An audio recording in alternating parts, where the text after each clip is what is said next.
Happy Tuesday. It is Tuesday, July the 16th. It is the 198th day of the year. There are 168 days left in the year 2024. And welcome to another edition of Tuesdays with Tom. It was the year 2007 when the words bucket list became ingrained in many of our minds. Bucket list. All the things we want to do in our lives before we kick that proverbial bucket. Find the joy in our lives. Bucket lists enter our lives in the 2007 American comedy drama film The Bucket List, directed and produced by Rob Reiner and starring Jack Nicholson and Morgan Freeman. Again, it was and is a wonderful movie about enjoying our lives, as they say in the film, while the wheels continue to go round and round.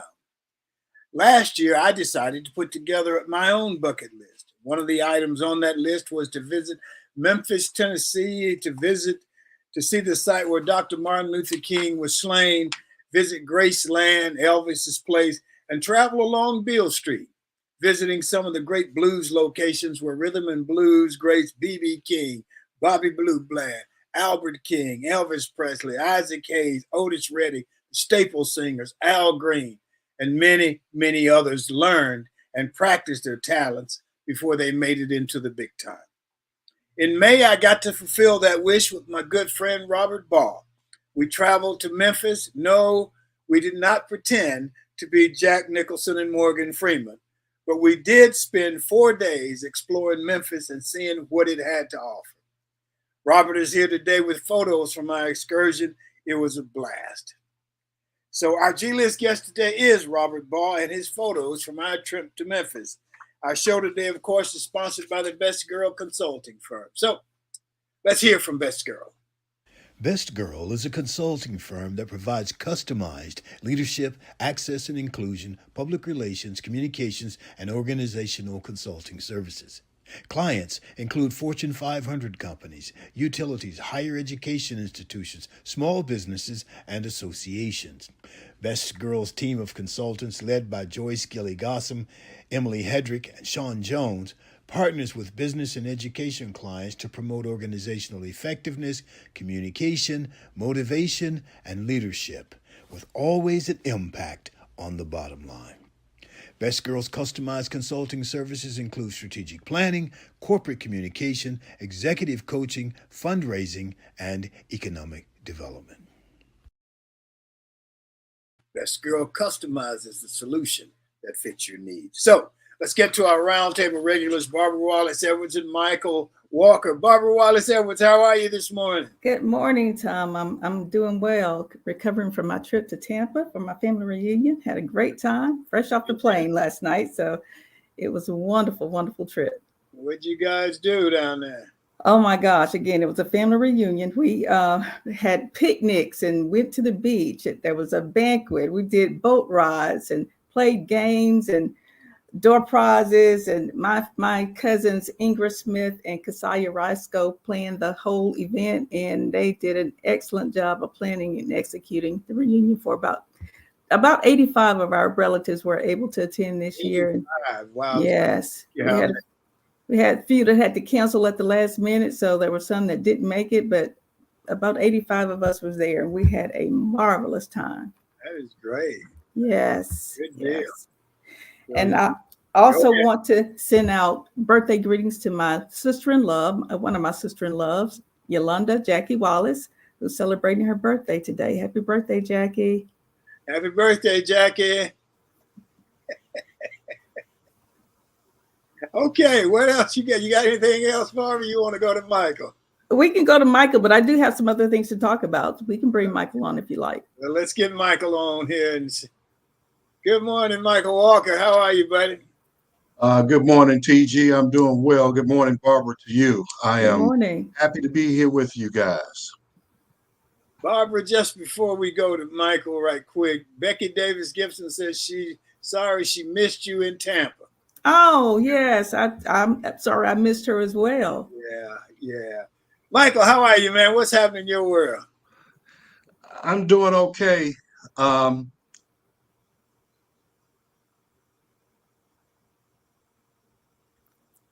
Michael, you're on mute. Okay. No, well, I'm not on mute. You are. You're fine now. Yeah, for some reason, you know what? Let me apologize because I'm downtown Atlanta. We have some kind of bad weather going on, and I've been fading in and out. But anyway, I wanted to say that Thomas Matthew Crooks, 20 years old, he is now infamous and will go down in history as the 20-year-old kid that tried to assassinate former President Donald Trump on Saturday. You know, and both sides are talking about the rhetoric. Let's bring the rhetoric down. Let's stop making certain statements and stuff because you're inciting. You know, you think about this kid, he was a registered Republican, but he was also donating money to a very left-wing organization. It sounds like he was a little screwed up. But what I think about are the kids' parents, because now they are famous. And he got the gun from his father. The rifle that he used, that AK-556, was purchased by his father, I think maybe a month or so ago, and was registered by his dad. He could be brought into this and be facing some implications. We don't know yet because they're trying to determine, did the son take the rifle or was it given to him by his father?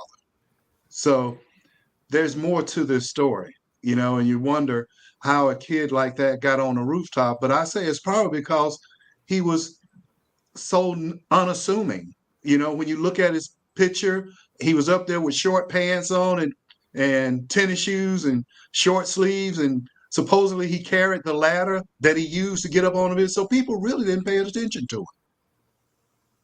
They didn't pay attention to a person carrying a ladder and walking around with a rifle in his hand. That seems unrealistic, but okay. You would think, no, you wouldn't want anybody up on a rooftop. No. I don't care what they were doing. No, and again, how you just walk in the streets of, I don't know exactly where the rally was held, but downtown area with a ladder and again, a rifle. If he's wearing short pants and short sleeve shirt, where are you hiding the rifle? I think that's the thing. He wasn't. Okay. Good question, Bob. Right. You know, and one of the people that saw him said that they saw him crawling on the top of the building, military style, where you push the weapon out in front of you and you belly crawl and then push it out more and belly crawl. He was saying he saw him doing that and was telling the local cops that. And supposedly some local cop went up on the roof to the ladder and looked, and the guy pointed his rifle at him. And so he, you know, got back down or retreated. And that's when Thomas turned and started shooting at the president. So, you know, people are saying that he was not a good shot because he missed, but actually that would have been dead on. It's just because the former president, turned his head and the bullet nipped him on the corner of his ear. But if you think about how that happened with his head turned this way, had he been turning like that, it would have hit him dead center. Barbara, you got something else to say? Yeah, well, not about that, but I do want to talk about a story that I read that really seems strange. There was a 1-year-old baby. I'm sorry, what were you saying? Go ahead. Come back. A 1-year-old baby was survived 2 days after crawling on the side of the highway. He was found by a truck driver, and they're saying this baby survived through Hurricane Beryl coming through, and the repercussions from that in Louisiana. The baby's 4-year-old brother was found dead. And it seems that the mother abandoned these two children at a visitor's welcome center, or either just dropping them on the side of the road. And they did find the mother, and she has been arrested, but they can't understand her motive. Why would she leave her two children like that? Again, the 4-year-old was found dead in a body of water, and the 1-year-old was found crawling on the side of the road. The truck driver said as he was driving down the highway, he could see in the distance what looked like a doll had been thrown out of a car. And he said right as he passed the baby, he saw movement. And he said it took him a quarter of a mile. He gone a quarter of a mile before he was actually able to bring his truck to a stop, because he was driving one of these big 18-wheelers. And he stopped the truck, walked back, and saw that it was a live baby. The baby was crawling, but as it saw him, the baby stood up, walked toward him, and he said he grabbed it and was crying. He grabbed his hand and he said the baby immediately stopped crying. And he picked him up and called the authorities. And I mean, how heartless can a mother be to leave her children? And how did this poor baby survive for 2 days alone with no food, no shelter, no one to take care of? It is truly a miracle. I don't know. Yeah, that's pretty tough. It is. The mother's 25 years old. Again, they found her in Mississippi. So I guess she was traveling through Louisiana when she dropped the children off. Mm. Yeah, that's just horrible. It's unimaginable that something like that could happen. There's a story here in Norcross, Atlanta suburb, where a young mother over the weekend stabbed to death her infant son 20 times. Oh my God. And is saying it was because of the stress that she was under and so many things coming at her at one time. And so they're urging people that are feeling like they're reaching the end of their rope to call this number for help and stuff. But, even the news station saying our heart goes out to the father of that newborn baby and the family. It was a little boy and she stabbed him 20 times. Damn. This was Friday, I mean, if these mothers don't want their children, or parents in general, because some men do the same thing to their children, fathers, why don't they just put them up for adoption or just turn them over to the system and let them be in foster care? At least they're alive and have a chance of having a decent life. But to just kill them, to leave them abandoned like that for God knows how long and what other things that could be dangerous to them, I just do not understand. I watched a movie last night on Netflix. I can't remember the name of it, but this woman stole this lady's baby, and you saw it, Barbara. I haven't seen that one, but I think there's several movies similar. Baby, and she raised it, but she was a druggie, and her reasoning for doing this was she had 3 miscarriages. And in her mind, that wasn't fair. So she went to the hospital, and based on a true story, she took this baby, and the girl, the baby grew when she turned about 16. She found out she had been adopted. Well, right. She wasn't adopted, she was stolen. She was stolen, right. So she started this search for her real parents. And she found them when she was 23 years old. Oh, wow. And the other mother was in bad shape.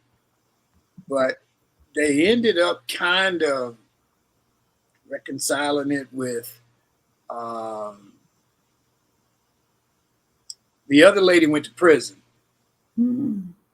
but the real mother kind of forgave her at some point.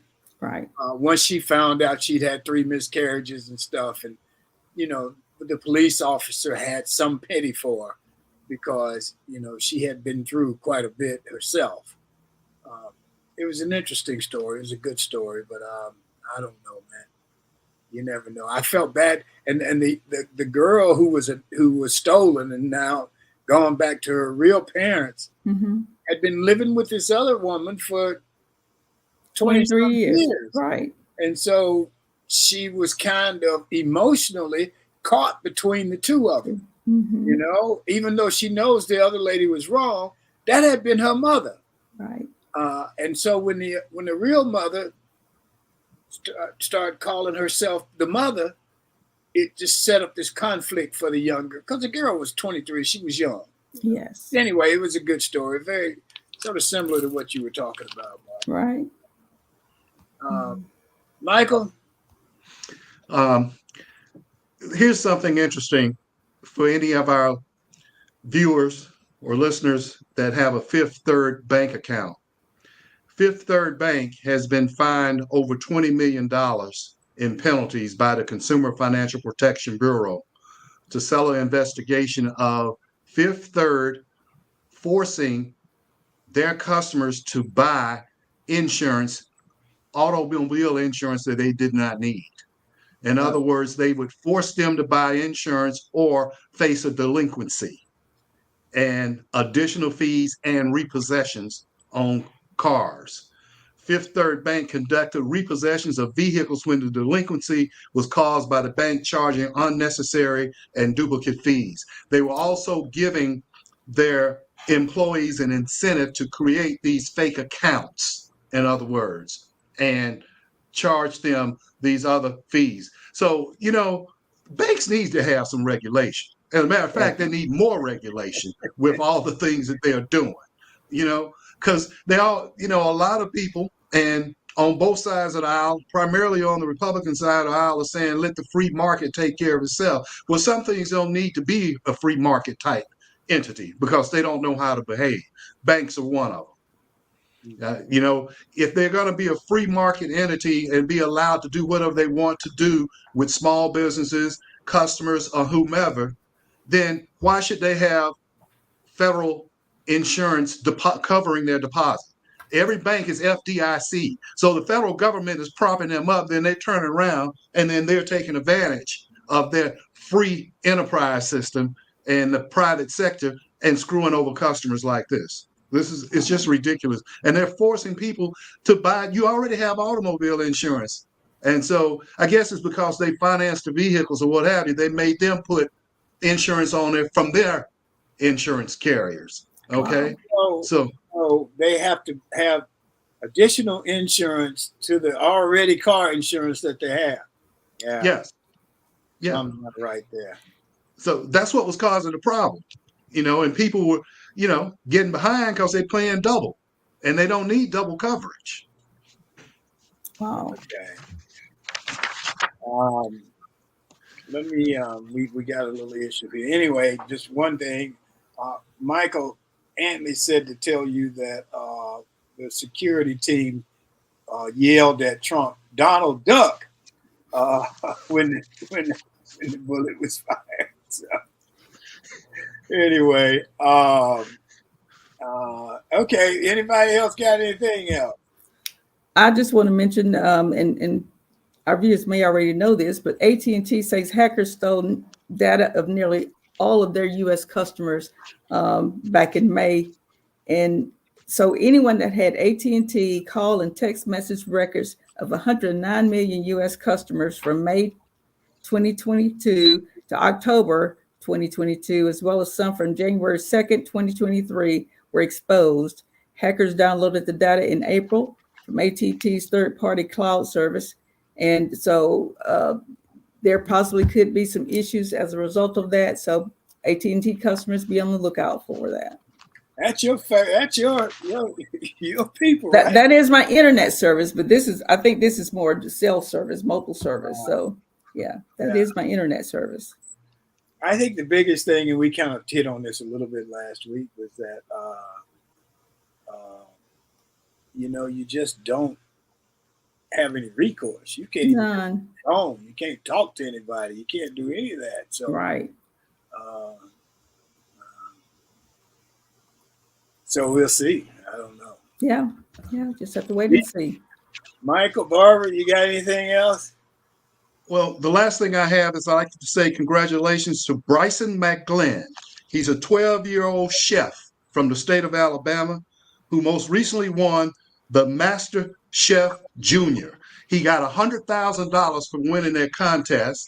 And most recently, none other than Tom's favorite governor, Kay Ivey, invited him down to the state capitol to do lunch for Kay Ivey and her friends.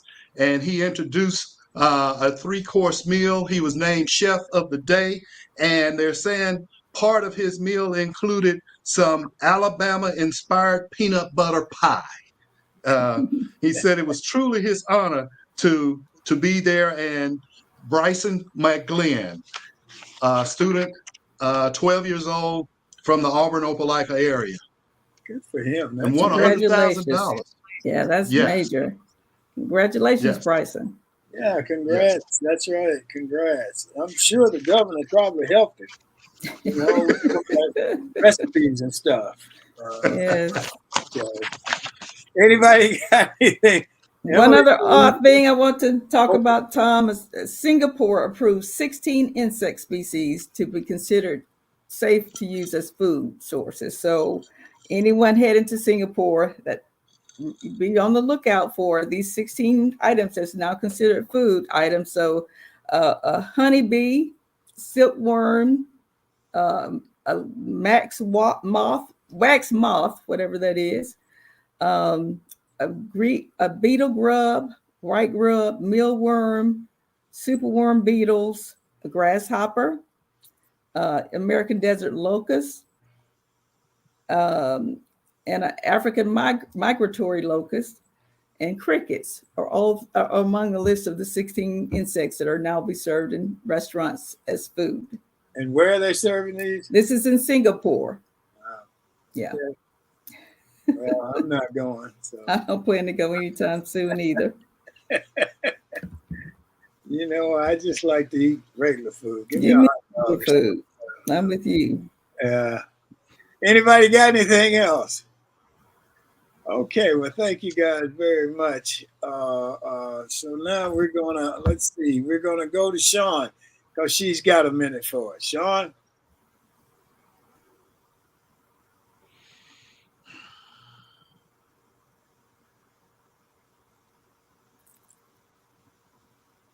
Okay, Sean said the video stuff is not working today, so we can't go to Sean for got a minute. I guess she doesn't have just a regular chat. Sean, if you got a chat, you're welcome to do it. If not, then we'll move on to the next thing. So let's do that. We're gonna go to our G-list guest. Our G-list guest today is Robert Baugh. Robert is an attorney with Denton Cerroti, and a good friend. And Robert and I went to Memphis on our own, I guess, our bucket trip. Started out as my bucket trip, but it ended up being our bucket trip. And so bucket list trip. So let's get to Robert Baugh and we'll talk about it. And we got an issue. But Robert, come on in. Well, good morning, everyone. I hope you all are doing well. Good morning, Robert. Now we have photos, but there's an issue with StreamYard this morning. There always is an issue. That Sean couldn't do her thing, and so we won't be able to show all of the photos unless they get it straightened out while we're still on the air here. But we can tell you guys about it. Oh, she says we do have the photos. Okay, well let's get rolling then. We're going this morning. So Robert, let's just talk a little bit about our trip here. We went to Memphis in May. Had a great time. I think we both maybe had been to Memphis before, but never on a trip like this. And so what intrigued you to want to take this trip, Robert? Well, Tom, just getting to hang out with you for a few days. Come on. No, it was really fun, and it was fun doing it with you. It was really the main thing. But I know you really wanted to go see the Lorraine Motel and see where Martin Luther King had been killed, and see the Civil Rights Museum there. And so I think that was kind of our focal point.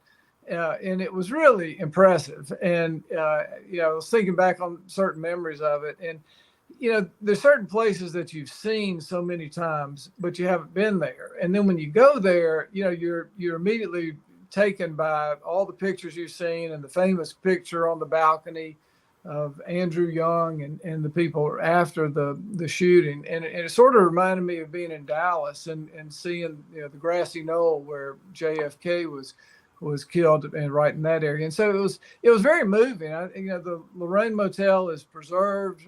Room 306, where Dr. Martin Luther King was staying, is still preserved just as it was that day. And so it's just very moving. And I think the the thing too that struck me was I thought the museum they've done there is just great. It was really good, and frankly, I was surprised. I thought it was going to really just kind of focus on Memphis and what happened there, but it really covered the whole civil rights movement. And there's a lot of discussion about Birmingham and Selma and just the whole breadth of the civil rights movement, and it was really well done. And they partnered with the Smithsonian, and it was just I thought it was really a first class deal. So I really enjoyed that. I knew that was a big focal point for you, Tom, wanting to see that.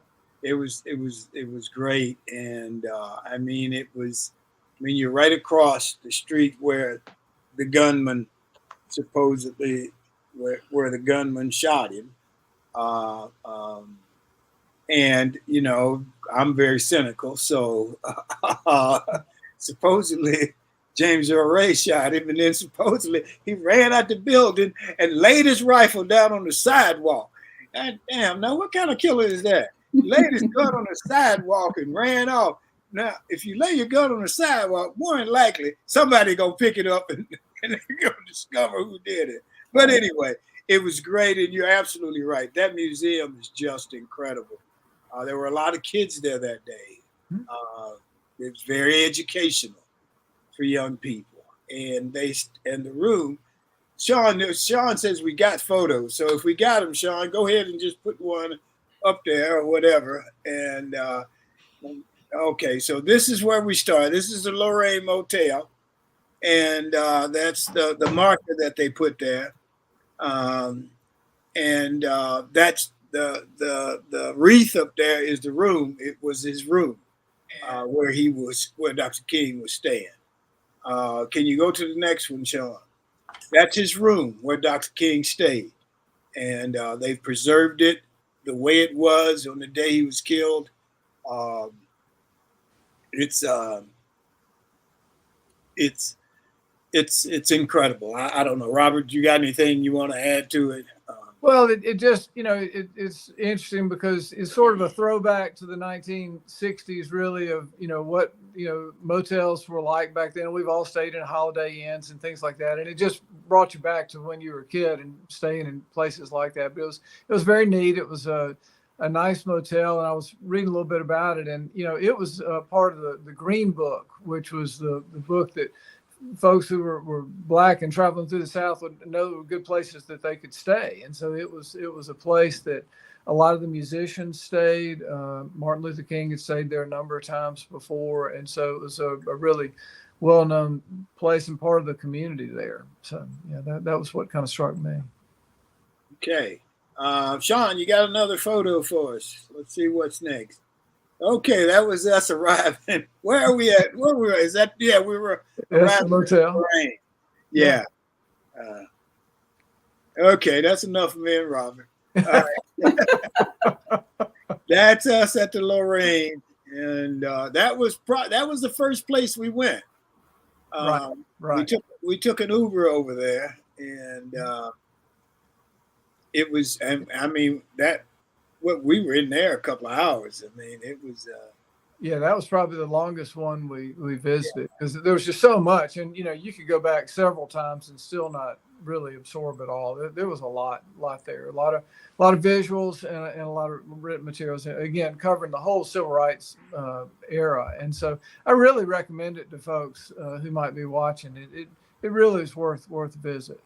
And I think the thing that the point that you made that certainly is worth making is it's not just about Memphis at all. It's about the whole civil rights era and things that were happening across the country. And those of us from Birmingham is included in that. Just incredible place. It really was. Sean, go ahead with the next one, whatever you got.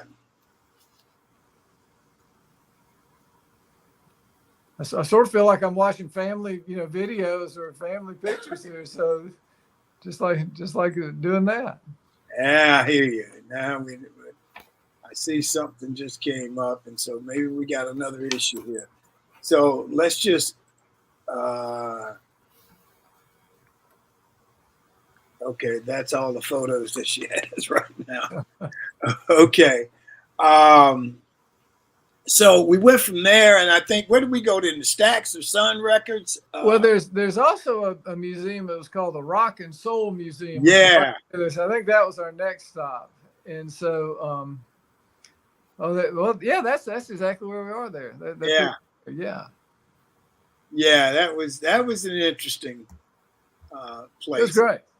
Well, go ahead. Well, I was going to say that the thing that I noticed when we were there, like at our hotel, we could go up on the rooftop and you're looking out on the Mississippi River, and kind of the geography of Memphis, I think, was important for a lot of things, but for the music that we were talking about and seeing there, because you don't really think about it, but like Johnny Cash was from Arkansas, and which is not far at all from where Memphis was, and Elvis is from Tupelo, Mississippi, and so the location of Memphis being a place on the river where cotton was king back then, and so many of the folks brought the cotton there, and it traveled up and down the Mississippi from there. And so you had a lot of people, sharecroppers, folks like that from northern Mississippi, Arkansas, that migrated to Memphis.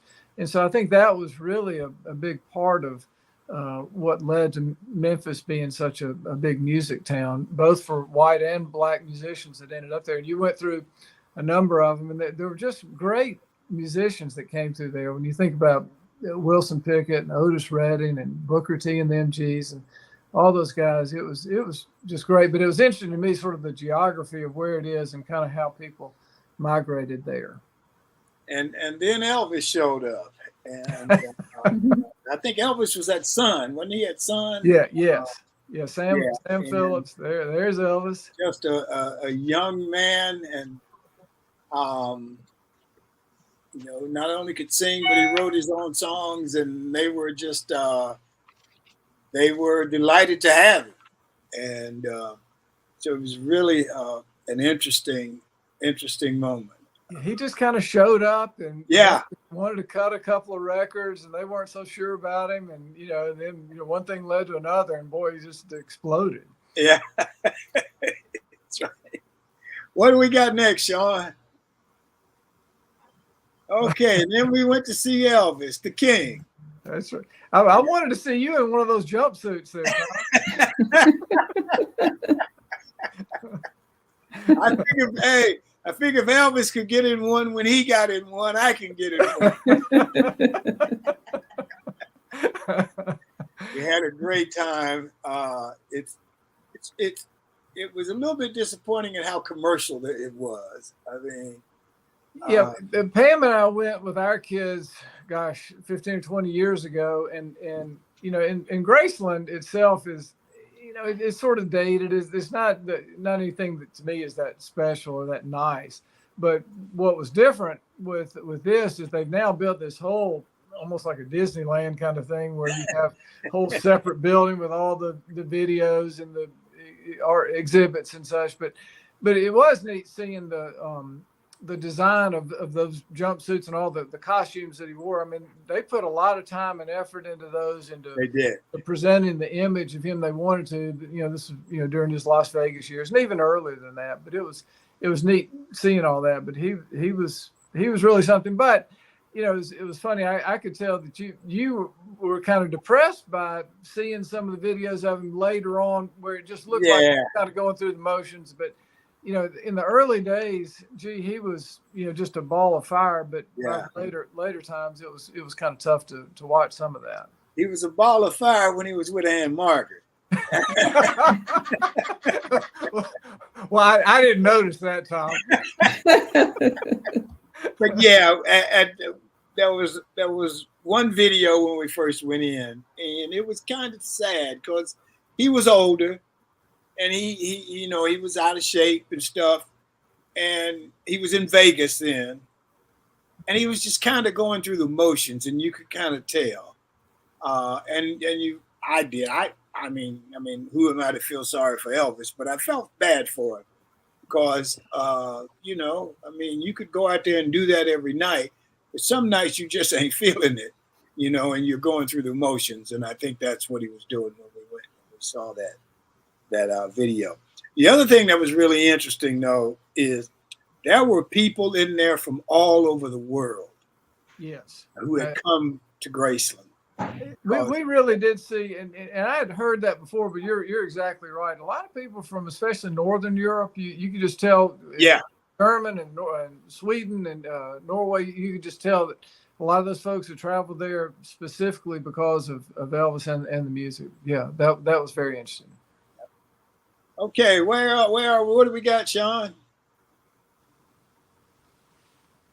Okay, I think we were at Sun Records here, I think. And that's right. And that Johnny Cash and yeah, we got Johnny Cash, looks like Roy Orbison, probably Carl Perkins. I'm not sure who the other fellow is. But yeah, they and then Jerry Lee Lewis. Goodness gracious, great balls of fire. Jerry Lee Lewis was a wild man. But those were great guys. And Carl Perkins was the guy who was a big influence, especially on George Harrison. You talk about the Beatles, who were influences, like the Rolling Stones were kind of more blues. George Harrison was a big Chet Atkins fan. Chet Atkins and then Carl Perkins. So anyway, we saw him there. And Johnny Cash was sort of a middle of the road guy in a lot of ways. He was very much into the country or whatever, but he also liked a little soul, and just an interesting man. And he was one of the ones at Sun Records as well. That was really big. Right. It was great. Okay, Sean. Is that Albert King? I believe that is Albert King there, yes. Albert King played the left-handed guitar upside down. He couldn't use his other hand. And Albert King, Bobby Blue Black, Albert King couldn't read. And so when the story is they had him, Bobby Blue Bland, the man wanted to record it, and he could only record one song because that's the only song he knew. And so when he got to recording the song, the man said, "Well, you want to record something else?" He said, "Well, I don't know nothing else. That's all I know." And Albert King couldn't read. You got two guys who turned out to be big, big stars, and neither one of them could read. From down in Get Back, Mississippi, and migrated to Memphis. And so Memphis was a big spot for these guys to come to, and that's how Elvis got started. He just, not necessarily hitchhiked, but they found their way to Memphis.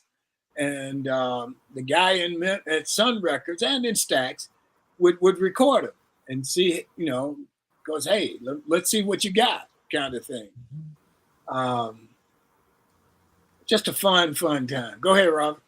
Well, I was just going to say that I thought one of the interesting things at Stax, and again, you look back at the time, and we're in the early to mid 60s, and to have an integrated band was a big deal. And Booker T and the MGs were an integrated sort of house band there, and that was really unusual. But people just didn't worry about it there, and so it really attracted a lot of folks. And they created just some great music, but it was really not very well accepted at the time. And I know there's some folks in Memphis that weren't crazy about that. And the Stax Records story is a tough one because the owner of Stax signed a bad record contract where he ended up giving away the rights to all those to the masters on the records there. And the company eventually went under when they were foreclosed by, I think it was Union Planters Bank up in Memphis. But I thought it was interesting too, the Stax story. They put the show on the road and went around and toured some in the U.S.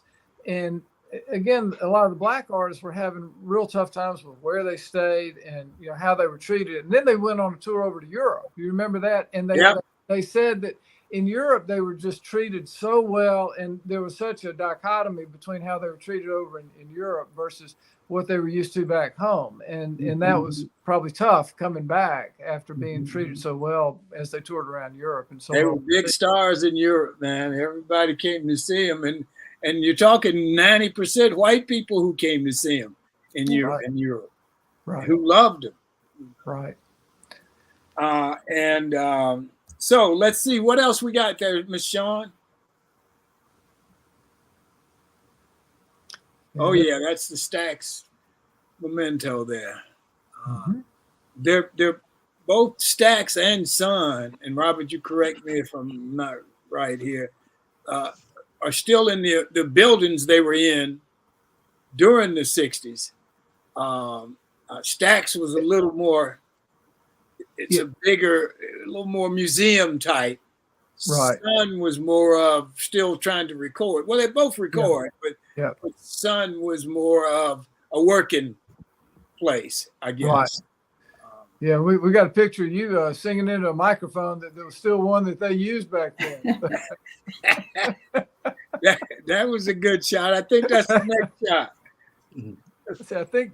Oh, there we go. That's what I had I'm to talking put about. out a tune. They asked me to do a tune, so I think it's supposed to come out sometime this fall.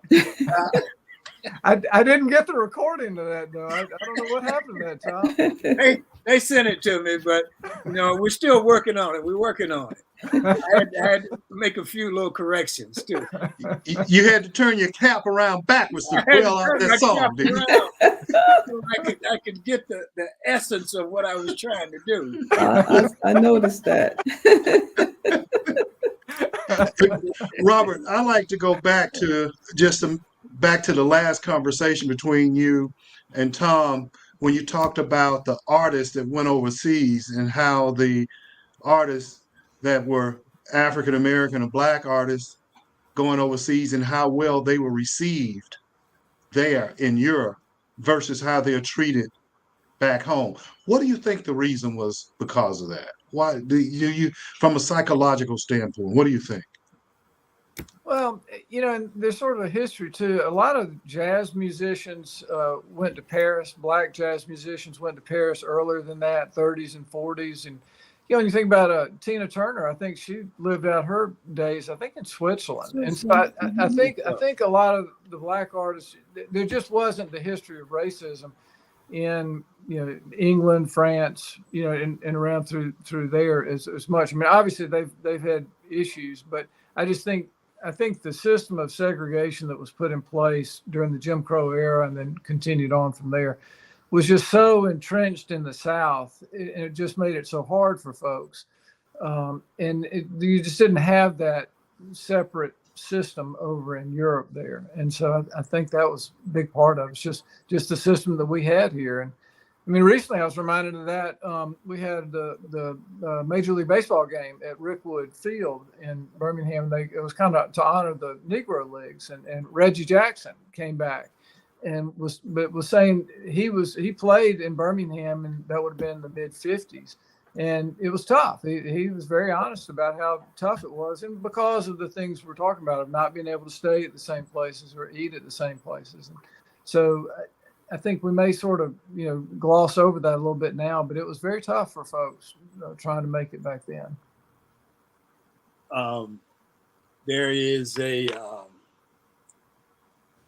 been working on this book about James Owens, but it's really about the integration of Southeastern Conference football.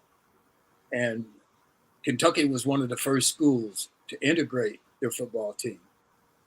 Well, they had couple Black guys on the team, and so they I think they were in Mississippi or wherever, but anyway, the one Black guy comes back to his room, and the guy he's got a white guy roommate, when he walks in the room, the guy's got a pistol and he's pointing at him, and it's because he'd never roomed with a Black guy before, and he just wanted to make sure that this guy understood.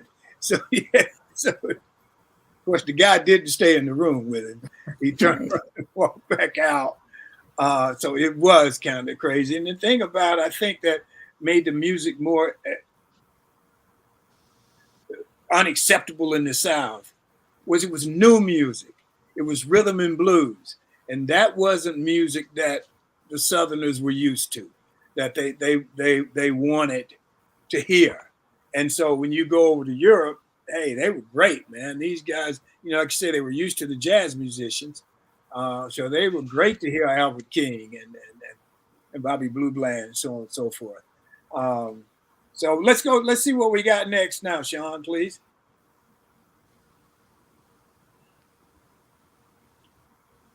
There it is.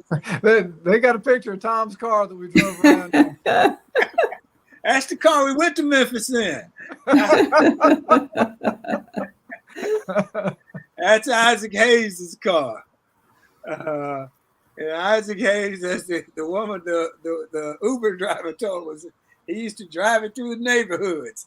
And the kids just loved it. They'd run after the car and stuff. He was a big deal. I mean, he really was. He was at Stax and really turned into a huge deal. And I had several of his albums I listened to back in college, but he was huge. He really was. What made him so interesting, particularly at Stax, was he re-recorded. What do you call it when you record over somebody else's song? Whatever they call that. Remix. Remix. Yeah, I don't know, but anyway, he would record Burt Bacharach's music, and Burt Bacharach was more of a, I don't know what he was, but he wasn't Isaac Hayes. Right. And Isaac Hayes would do Walk On By. He would do Burt Bacharach's music and so forth. And when he did Shaft, he was the first time that a black man had ever won an Oscar. Right. For a musical score. And when he did Shaft, the director, I can't think of his name, but the director had hired him to do the music. And so Isaac Hayes said, well, I got something I want you to hear. And so it starts out with that, and Isaac Hayes looked over at the director and he was just bobbing his head and going. And he said, I think we got something here. Yeah. No, it really, the score fit the movie really well. And I think he had the film as he was, writing the music to try to match it up. And it really was a huge deal. I mean, to be the first black guy to win an Oscar for a score like that, that was a big deal. That's right. And then the next Tom, do you have a favorite Isaac Hayes song? Either one of you, Robert or Tom? I like is it Walk On By? Oh, By the Time I Get to Phoenix. That's probably my favorite. Mm-hmm. Yeah. I still think the theme to Shaft is just it is. I just like the sound of the groove to it. I just think it's great. Yeah. And my favorite is I Stand Accused. Have you either one of you heard that one? I love that one. I Stand Accused. Yes. That was bad right there. Yes. Yeah, that's the one where he talked about the girl, right? The mom. Yes. They call it Ike's rap. Man, if you couldn't get a girl, if you put that song on, there was no helping you. Well, now let's don't start talking about Barry White and things like that. There was a great story in the LA Times when I was out there. And Barry White was going to, this guy was going to visit Barry White and to talk about some music and so on and so forth. And this other guy, he caught the bus. And so this other guy got on the bus. He sat next to Barry White and he started talking to Barry White and finding out what he was doing, who he was, where he was going, so on and so forth. So the guy went with him. And so with the guy, so they get to Barry White's house and he's got this other guy with him. He doesn't even know. And Barry White said, well, who is this? He said, I don't know, man. I just met him at the bus stop. So Barry White said, well, I want to talk to him.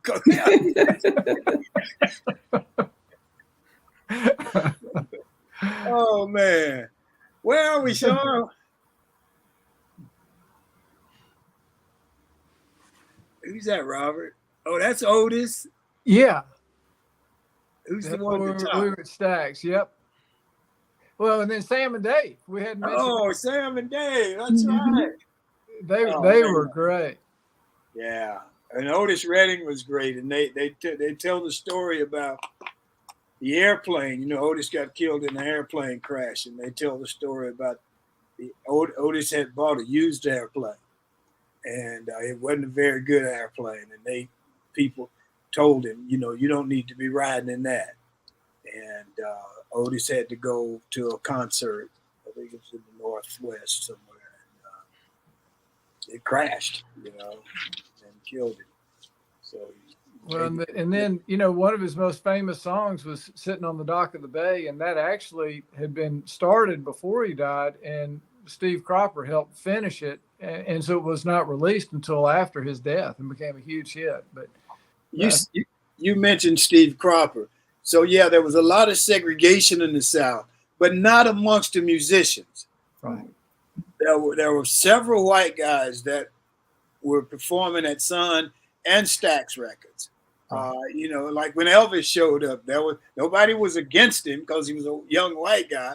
They wanted to hear what he had, and so Steve Cropper, one of the famous guys that have been around in Memphis. So, yep, it's great. Well, and to finish on that thought, one of the things that they said that I think struck both of us was that you really had this, you know, camaraderie with the white and the black musicians there. But after Martin Luther King was killed, they said it really felt different.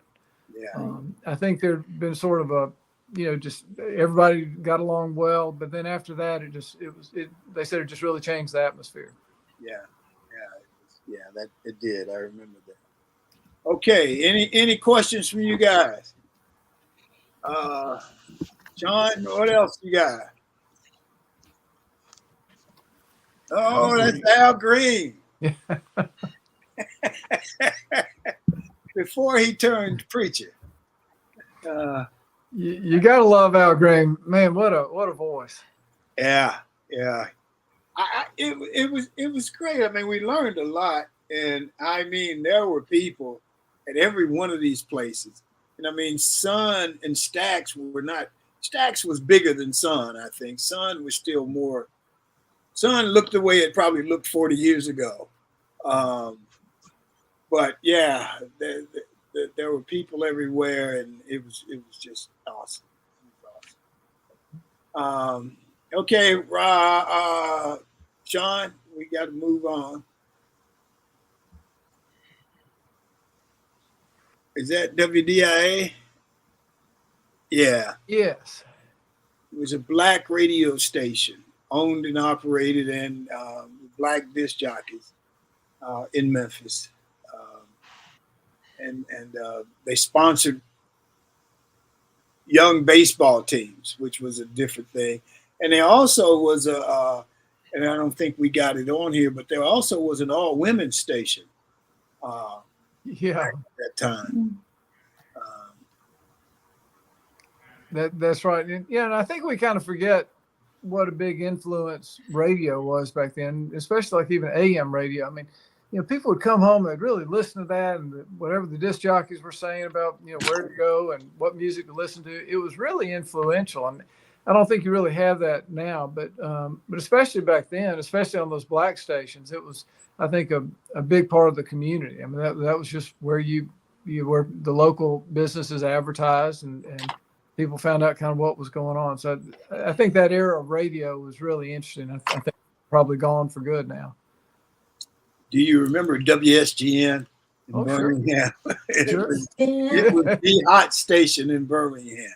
Right. And they hired this guy, Ronnie Todd, from Opelika, black guy. It was the first black guy they ever hired. And he was on from about 11 o'clock at night till about 3 or 4 in the morning. And he was at the City Federal building, Robert, downtown Birmingham. City Federal is what, maybe 18 stories or something like that. Right. And they were on the top floor. And his handle was, "I'm Ronnie Todd. I'm up here in the dark." I always remember Ronnie Todd up in here in the dark, man. Well, Oh. well, you know, my wife Pam was the WENN teacher of the month. Oh, so WENN was a big deal in Birmingham too. she was down there. Yes. She was with Tall Paul and Exactly. Playboy and the Tin Man. I was at the post office one day on the south side, and this lady, and I used to go over and do stuff with Tall Paul and Shelley and stuff, whatever. And they'd let me go on the air a little bit. So I was over there with Shelley one day, and then I had gone to the post office, and this lady came up and she said, "I heard you on there with Shirley." I said, "Who?" "Shirley the Playboy. I heard you on there with Shirley." Okay. Any questions from anybody else? No. Robert, Michael, Robert, you got anything else? No, and I really appreciated you letting me jump in with you and go, and especially with it being a bucket list kind of trip. It was great fun, and we're going to keep it going. We're going to go learn about the Native Americans next. We're going to go to Oklahoma. That's going to be a really interesting time. And again, that was something Tom had wanted to do, and I've wanted to do it too. Pam's mad that she's not coming along. She wants to do it too, but we're well, Pam wanted to see if we could get Joyce to go, but Joyce has already been. Matter of fact, she's been telling me all the things that they saw up there. She and her mom went on one of their trips. So we'll have to make sure Pam gets there. That's right. We will. At some point. Anything else from anybody? We're looking forward to going to Oklahoma sometime in September, I think it is. Is it August or September? I think it's August, mid-August. Okay. We're looking forward to that one. And we'll see what happens after that. So anybody got anything else? Okay. Well, thank you guys. So thank you, Robert.